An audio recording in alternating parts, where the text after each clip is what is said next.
Sa mundong puno ng pagbabago, may tanong na bumabalot sa puso.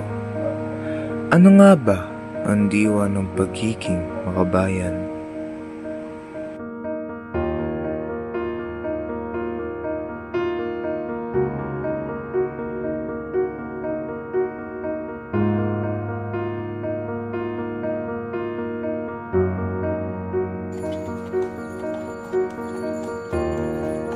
Na ng ingay ng modernong panahon, kaya pa ba nating pakinggan ang tinig ng ating bayan?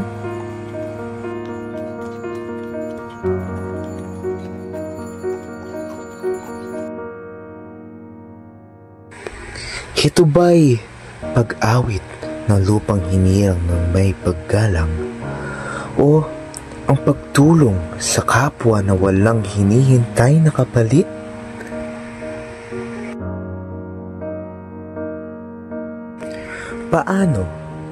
Paano natin may papakita ang pagmamahal sa bayan sa isang mundong tila virtual ng lahat? Paano ang aming mga negosyo? Kapag nakapaglaban kami, babagsak ang ekonomiya. Paano namin mapapakain ang aming mga pamilya? Negosyo o kalayaan? Bayan o sarili, pumili ka! Kahit malayo sa ating inang bayan, naipapakita pa rin ba natin ang pagiging Pilipino?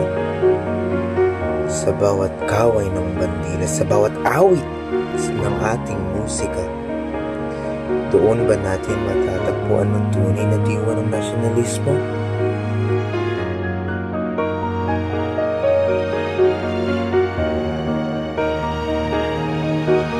Sa makabagong panahon, ang pagkakaisabay hindi na kailangan ng pisikal na pagtitipon.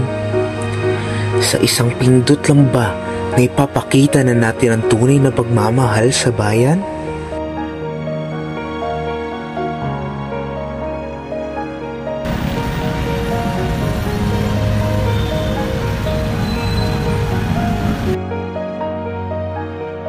Ang esensya ba ng nasyonalismo ay matatagpuan sa mga engranding kilos at makabayang pagpapakita? O ito ba'y sa tahimik pang-araw-araw na mga gawa ng paglilingkod at responsibilidad na nagtatayo ng isang mas magandang kinabukasan para sa lahat ng mga Pilipino?